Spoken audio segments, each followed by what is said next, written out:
Mrs. May was afraid, very afraid. She believed if Jaden stayed with his parents, he would be lost.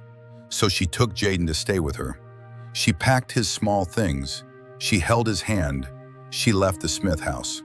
From that day, Jaden's life changed. 5 years passed. Nothing changed in the Smith house. In fact, things became worse. They became poorer. Mr. Smith sold their house, all to take care of Jade. They believed in 5 years' time, everything would double.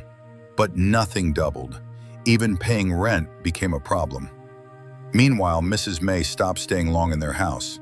She only came to visit Jade. She gave him gifts. Then she left.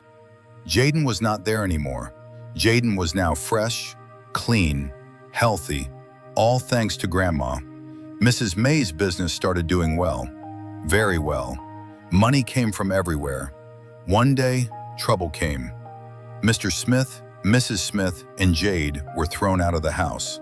They could not pay rent. They had no option. They decided to go to Grandma's house.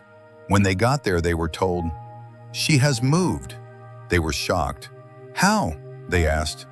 "She said she was struggling last time." They were confused. They called Grandma. She gave them the new address. When they got to the gate, they were shocked again. Mr. Smith said, "Is this really my mother's house or am I dreaming?" The house was big, beautiful.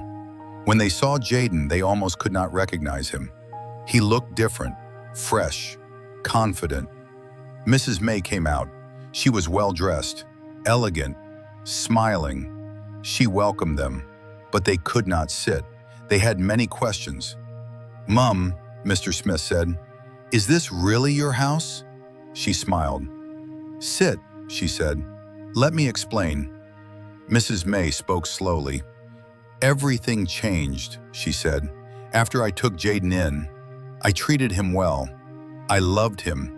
My business started growing. I now have branches in 12 states. I am planning another one." Mr. and Mrs. Smith's faces changed.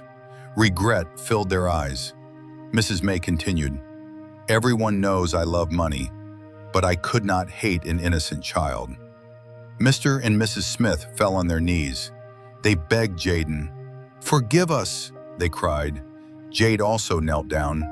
"Brother," he said, "forgive me too." Grandma joined them.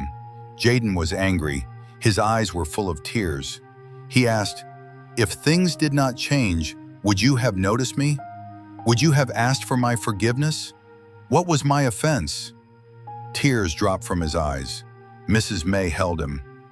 "My boy," she said, "it was never your fault. It was selfishness and their short-sightedness. 12 years too late. Please forgive them for your grandma's sake." Jaden looked at them. He went to his mother, his father, his brother.